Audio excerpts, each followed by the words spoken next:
1919 was an auspicious year in history. The First World War ended, ushering a drastic change in the world order. The Philippine Islands had been a U.S. territory for 2 decades and was promised independence under the Jones Law of 1916. Progressive reformers saw the country and its people as a major target for modernization, and education was its main weapon.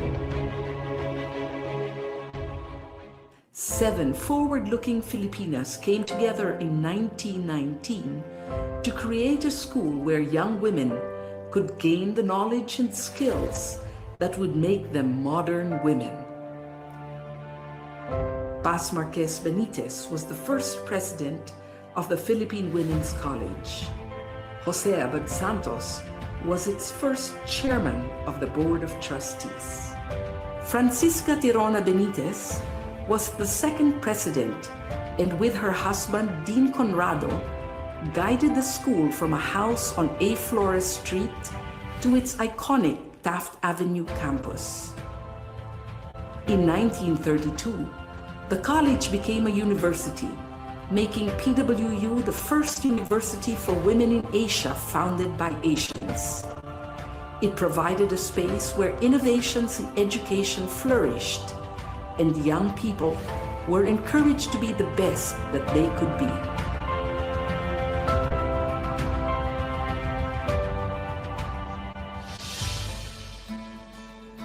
For over 100 years, the Philippine Women's University has been known as a leader in quality education. In 1934, PWU moved into its main campus on Taft Avenue, and since the 1970s has been co-educational. Located in the heart of Metro Manila, it is easily accessible by public transport and surrounded by affordable housing. Today's PWU offers undergraduate and graduate courses in several fields of study.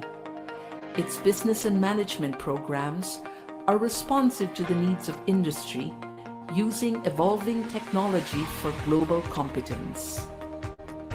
PWU graduates excel in arts and sciences, education, social work, and diplomacy.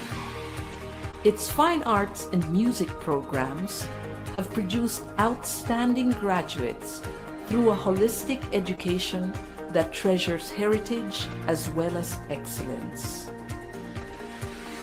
PWU has pioneered in fields such as food science, nutrition and dietetics, medical technology, pharmacy, and nursing.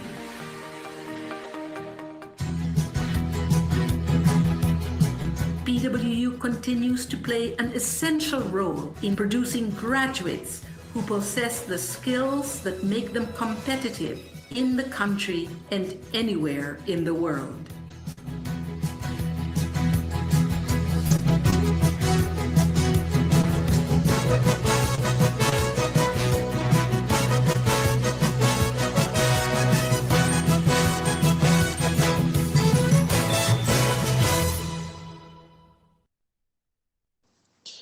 Good afternoon, everyone. And welcome to the webinar of the School of Tourism from Philippine Women's University. The webinar this afternoon is entitled Riding the Tides of the Pandemic, the Challenges of Business Operations. My name is Marius Jerome R. Uriña, and with me is my beautiful partner. Thank you, partner. My name is Trisha M. Villarisco. And we are your hosts for this afternoon's event. Before we start this afternoon's event, please observe proper etiquette during the webinar. Please turn off your microphones and camera as to not to disturb the flow of the program. So sit back, relax, and enjoy the webinar.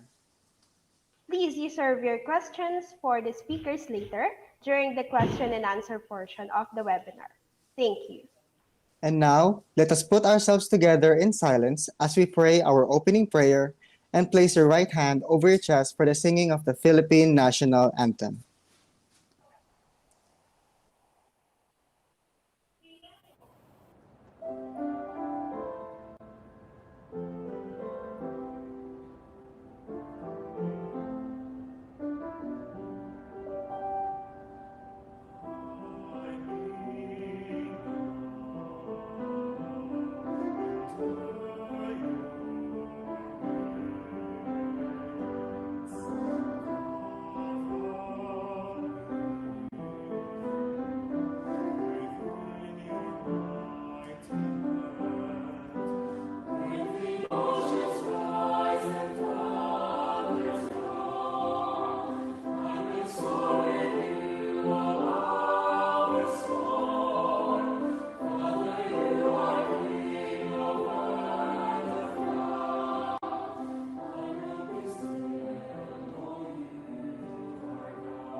daigdig mo'y buhay. Lupang hinirang, buyat ka ng magiting. Sa manlulupig, di ka pasisiid. Sa dagat at bundok, sa simoy at sa langit mong bukaw. May dilagang tulat, awit sa paglayang minamahal. Ang kisap ng watawat mo'y tagumpay na nagdidigdig. Kami tuwin at araw niya, kailan pa may di magdidinig. Lupa ng araw ng walpati pagsintabay langit sa piling mo. Aming ligaya dapat may mga aming ang mamatay ng dahil sa'yo. Before we formally start the webinar for this afternoon, for our opening remarks, I would like to welcome our beloved professor, Executive Pastry Chef, Victoriano Mohammed Villamor Victoriano, also our advisor for the Tourism Product and Development class. Okay, thank you very much, Mr. Marios and Villarisco.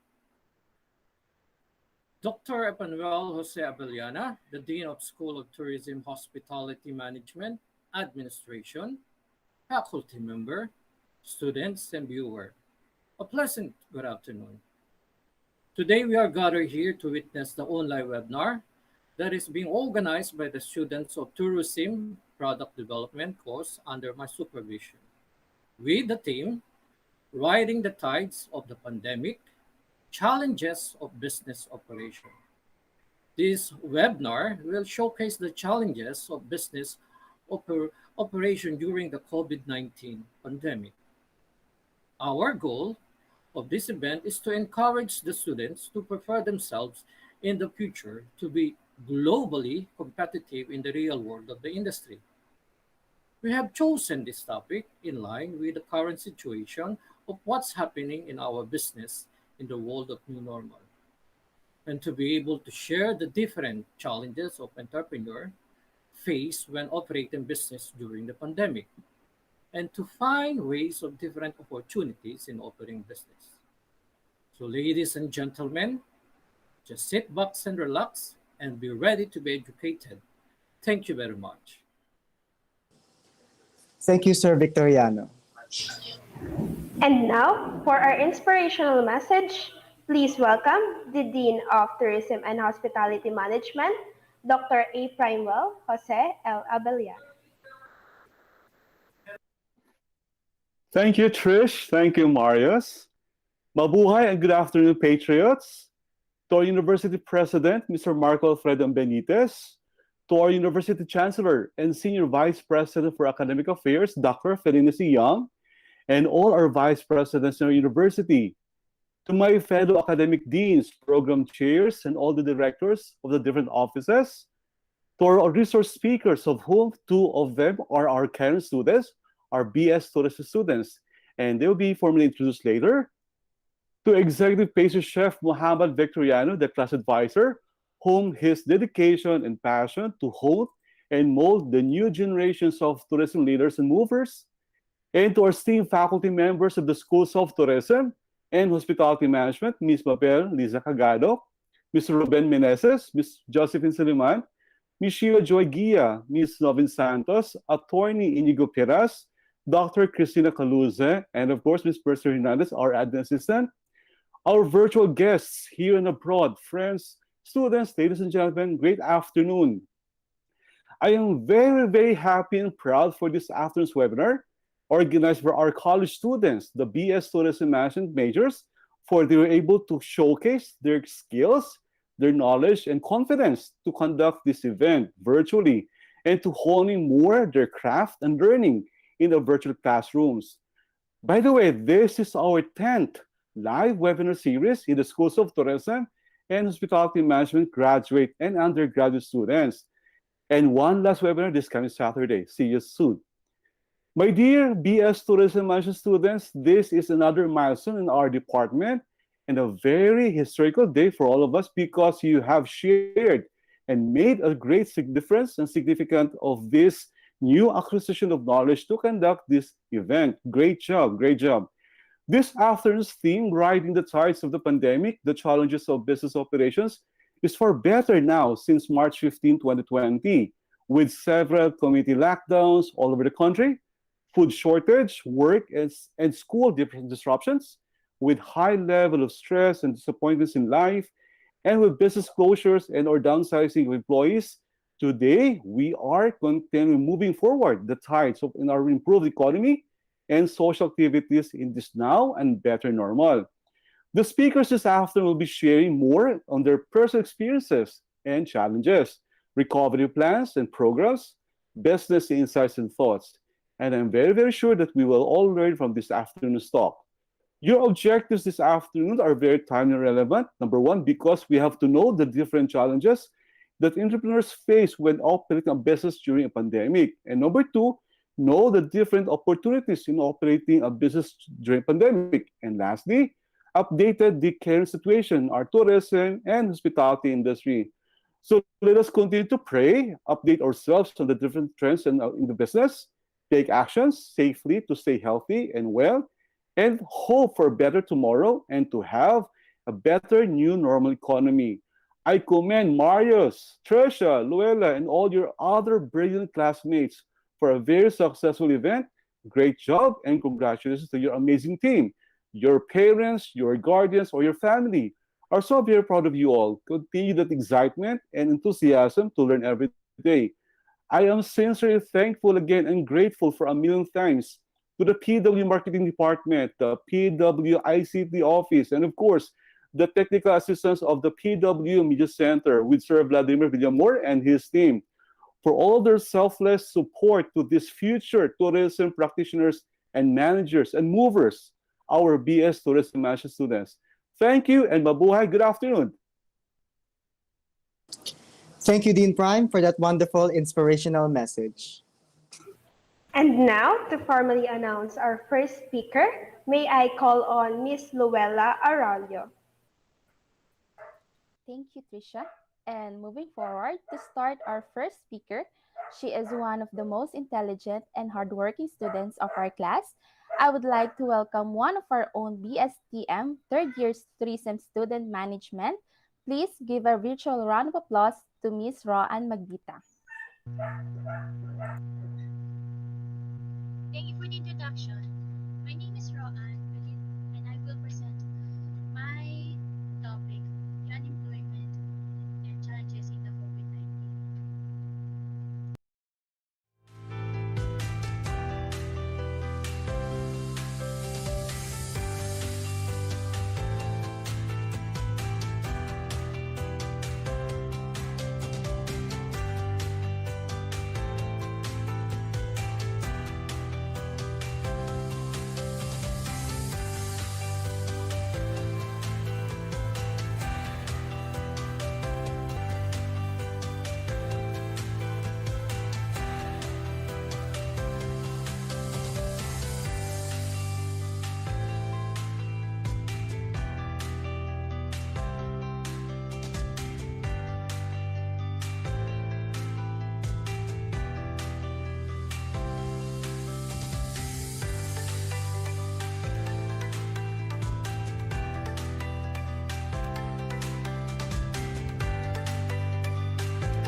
Can you hear me?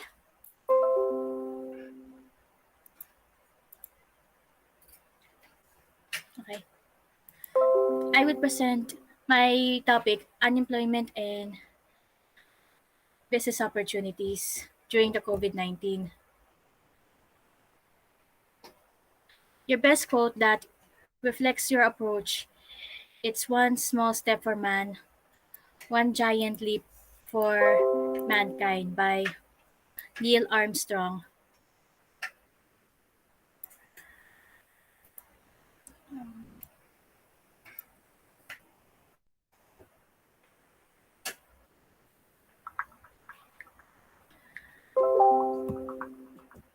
The impact of COVID-19 on on the Philippine tourism industry. Introduction. Without a doubt, the tourism industry is among the sectors that have been greatly affected. Um,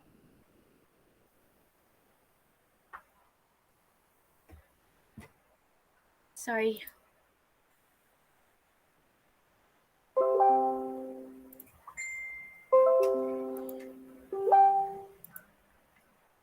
Without a doubt, the tourism industry is among the sectors that have been greatly affected by the COVID-19 pandemic. The closing of borders, airports, and hotels, as well as restriction on mass gatherings, land travel, and related services across the world put around 100 to 120 million jobs at risk, as estimated by the World Tourism Organization. In the first quarter of 2020, the period when travel restriction and lockdowns in most countries started, international travelers tourist arrivals declined by 22%, resulting in an estimated loss of 80 billion US dollars in global tourism recipients.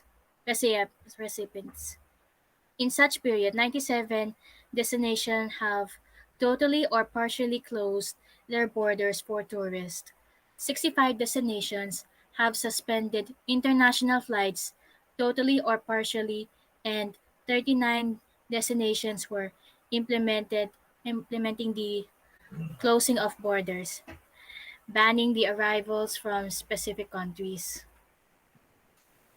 In the Philippines, the government closed the airports in Luzon on March on 28 March as a part of the enhanced community quarantine or ECQ that started in the island on 16th March. The tourism sector has already felt the negative impact of the pandemic on its performance much earlier. In other countries, travel restrictions and measures have started as early as January of 2020 and have impacted the Philippine international tourist arrivals. Domestic tourists, on the other hand, also limited their travel for fear of contracting COVID-19. The Department of Tourism reported that international tourist receipts in the first quarter of the year declined to 85 billion Philippine peso, 36% lower than the revenues in the same period 2019, the year 2019. To understand the impact of COVID-19 on the Philippines tourism, the industry, PwC Philippines, together with the Department of Tourism, surveyed 247 decision makers across the different subsectors in May of 2020. 44% of the respondents are from the tourism sectors, travel agencies, booking tours, etc. And 34% are from the accommodation sectors. According to the survey, 97% that COVID-19 has the potential for significant impact on their business operation and is causing them great concern. Such finding is not surprising given that only business related to essential services and products were only enterprises allowed to operate during the ECQ. Because of the low demand and restrictions, majority of the respondents says that temporarily stop offering a service product, reduce to their level of operations, and reduce the level of employee headcount. Given the travel restrictions and closures of the business, 88% of the respondents expected losses for over 50% of their 2020 revenues. 60% of the respondents also say that they expect their business to normalize within 6 months over a year, over 6 months or over a year. Such findings are worrying because the tourism industry contributed 12.7% of the country's GDP in 2019 and provided 5.71 million jobs in a year. Global tourism and the World Travel and Tourism Council estimated that it could take up to 10 months for tourism industry to recover. 9 months for since the virus was first detected in China. There is still no sign that the spread is slowing down. The road to recovery can take longer than initially anticipated. Fitch forecasts that tourist arrivals and tourist receipts will not go back to pre-COVID levels even 5 years hence. Country had a stellar performance in 2019 with 8.3 million tourist arrivals and 550.2 billion Philippine peso in international tourism receipts. Latest estimates how 2020 tourist arrivals and international tourism receipts will go down to 3.9 million and 279.5 billion respectively. Recovering the pandemic. To help recover from the pandemic, 78% of the respondents say that they need up to 5 million Philippine peso in additional funding to help normalize their operations. Majority say that they need such funds for working capital requirements, marketing fund to rebuild their brands and refinancing. With 91 of the respondents coming from the micro, small, and medium enterprises or MSMEs, it's not surprising that 70% are planning to avail of government grants and subsidies to help revive their operation. Mitigating the impact of COVID-19. To help business and individuals mitigate the impact of COVID-19, the country's House of Representatives approved House Bill 6815 or the proposed Philippine Economic Stimulus Act or PESA in June 2020. Once passed into law and an economic stimulus package accounting to 1.3 trillion pesos subsidies and resistance to MSMEs under the bill 58 billion Philippine peso will be appropriate to the DOT accredited tourism enterprises for the following programs. Number 1, interest-free loans or insurance of loan guarantees with terms up to 5 years for maintenance and operating expenses. Number 2, credit facilities for upgrading, rehabilitation, or modernization of current establishments or facilities to be compliant with new health and safety standards. Number 3, marketing and product development, promotions and programs, grants for education and training and advising of tourism stakeholders for new normal alternative livelihood programs, utilization of information technology, and other relevant programs including infrastructures to mitigate the economic effects of COVID-19 on tourism industry. Restarting the tourism sector.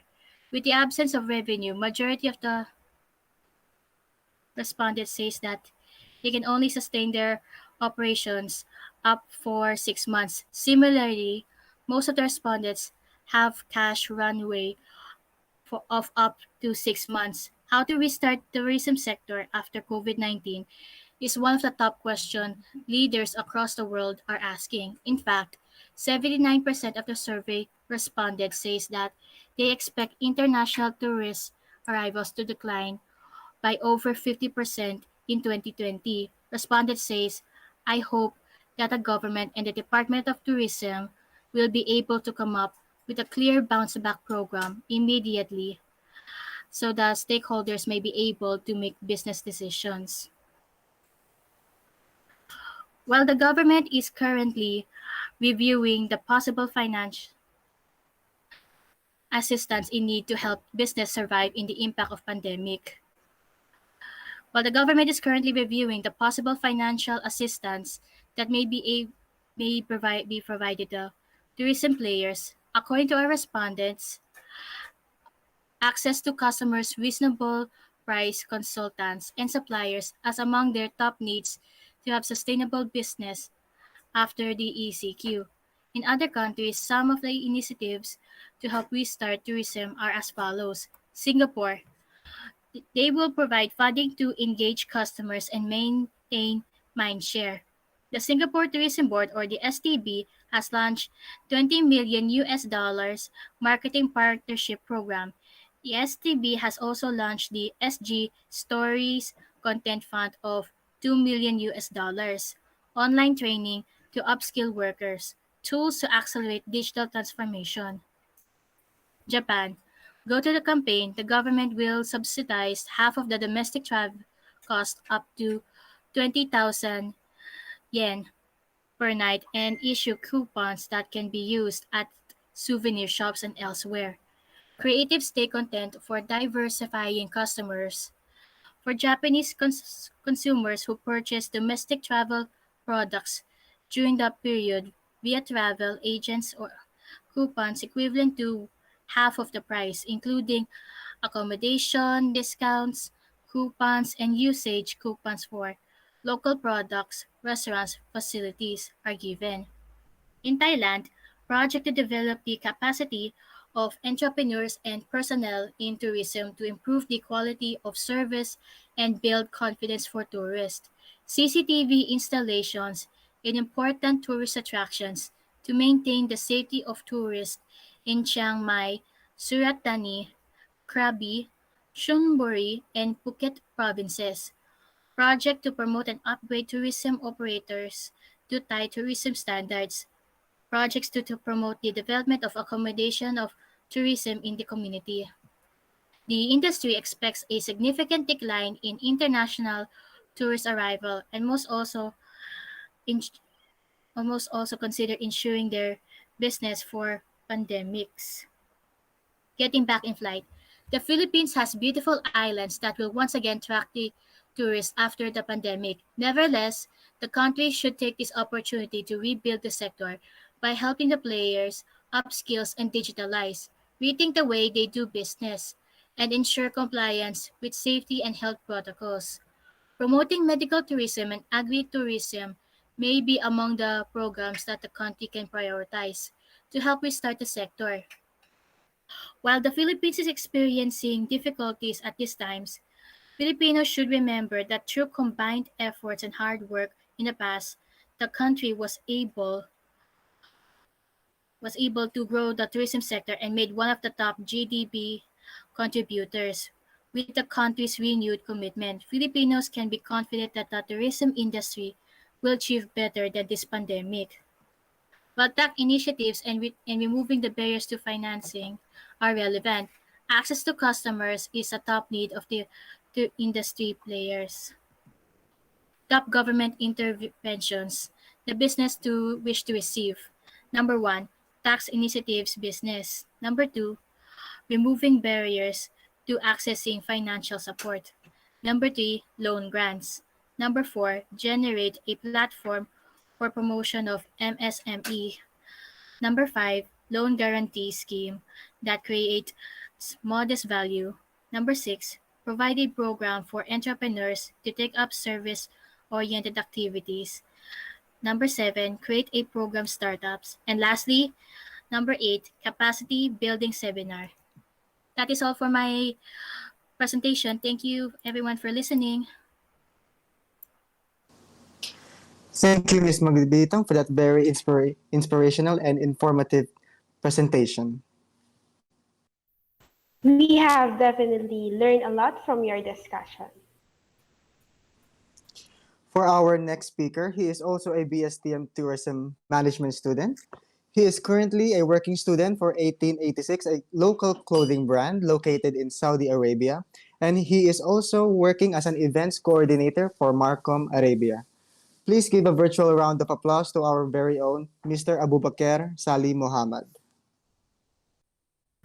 Thank you, Marius. Okay, we'll start presenting.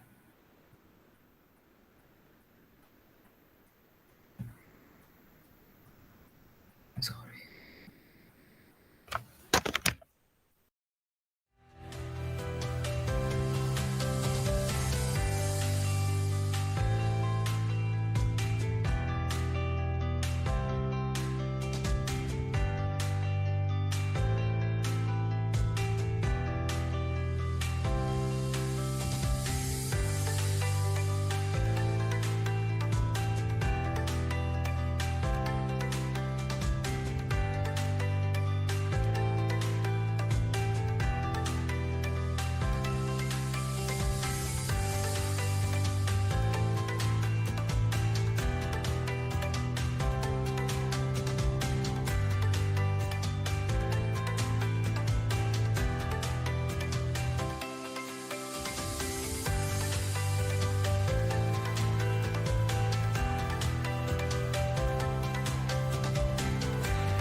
Introducing myself to the audience. My name is Abubakar Salih Muhammad. I'm originally from Eritrea, but I was born and raised in Saudi Arabia. And I'm my current student in BWU, majored in tourism management. And I'm located now in Riyadh, Saudi Arabia. And have been taking my classes online from Saudi. I also want to start by talking about the current situation in Saudi Arabia and how it's going during this time. Okay. At first, Saudi was also struggling with the coronavirus, like any other country, with the highest restriction and also strict policies to prevent the spreading of the coronavirus.